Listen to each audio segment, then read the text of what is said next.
So I went ahead and wrote those down. Here they are. So number one says, how many names have you gone under? Okay, so a long time ago, I went under the name, let's see, I went under MC Chris. I went as Chris the Kid, and I was originally named Scarface until I figured out that had already been a name. So then I think what really got me to the name that I am today is probably going to be just my heart, really. When I was running around in my neighborhood and we would fight people because they were just like, they would mess with me because I was smaller than everyone at the time. So then I got little Chris, but that's because I have like the biggest heart out of all of us. You know what I'm saying? Like, a heart goes a long way more than strength, whatever you can say. What was my original song? Honestly, I forgot the name of it because it's been so long since I've heard it. Maybe we'll retrack about it someday and I'll be able to find it. But I know that it was on a Lil Wayne beat. It was on a Lil Wayne beat. I remember that. Number 3 is like, what's your top 5 artists of all time? Okay, so this is how it goes. It goes, number 1 is Eminem.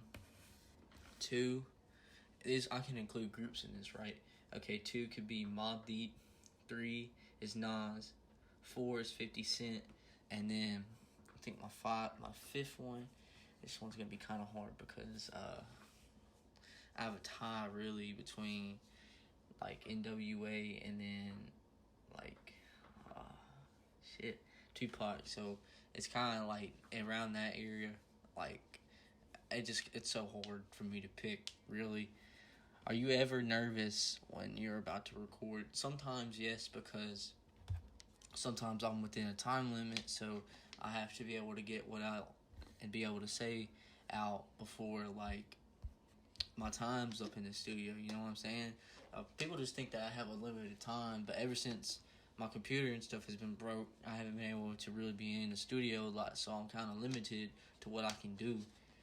Number 5, why do you always go after your dad? Honestly, it's just what really has built my foundation, and it's really easy to, like, rhyme stuff with Dad. So, I go after him. Like, me and him, I don't know. That dude's just a clown. I'll never respect that man. He left me a long time ago. I'll never respect him. Number 6, how did it feel when you rapped for the Sonnet Worker? I honestly did not expect the reactions out of them to be good because I literally wrote those lyrics when I was like half asleep one night, and I watched the 1999 MTV Eminem interview with Proof, and I heard the beat, so I said, let me go ahead and I'll throw this beat on and I'll write these lyrics. So I decided to do that. 7, do you ever freestyle? I mean, sometimes I do, but I can't do it that good because, like, you guys don't know this or not, but I have, like, a bad case of, like, a speech impediment. I can't really think about stuff like that.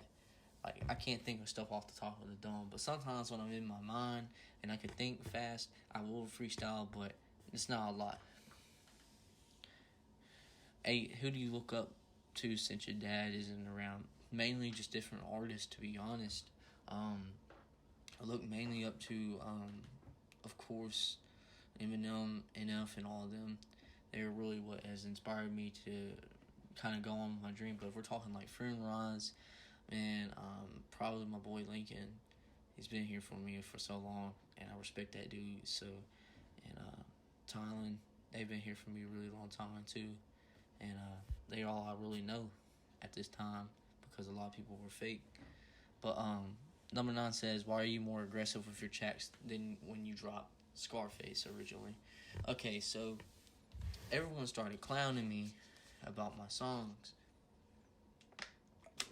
and it kind of just made me a little bit more kind of take a 6-month hiatus and get more aggressive and see what had happened to me in those 6 months. I've gone through heartbreak, and all that other shit. So my stuff has gotten a lot more aggressive. So I'm more aggressive with my tracks now because I can be able to go inside my mind and tell you guys about stuff that has happened to me than I was originally, because around that other time period, shit didn't happen much. So I was just kind of doing what I could rap about. And that's because mainly with me, I don't rap about false ass shit because that shit's lame as fuck. So I'm not gonna do that. So I don't rap about false ass shit. And number 10, if you had a dream feature, who would it be with? This one's hard.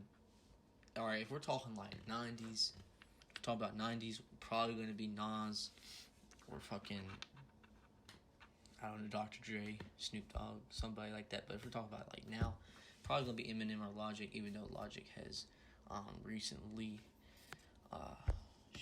Logic has recently retired. But if not, I'd probably do Eminem, Logic, or NF. But yeah. So those are the interview questions that you guys wanted to ask me. So I think this is going to be where it ends. So thank y'all for asking all these questions. Appreciate y'all.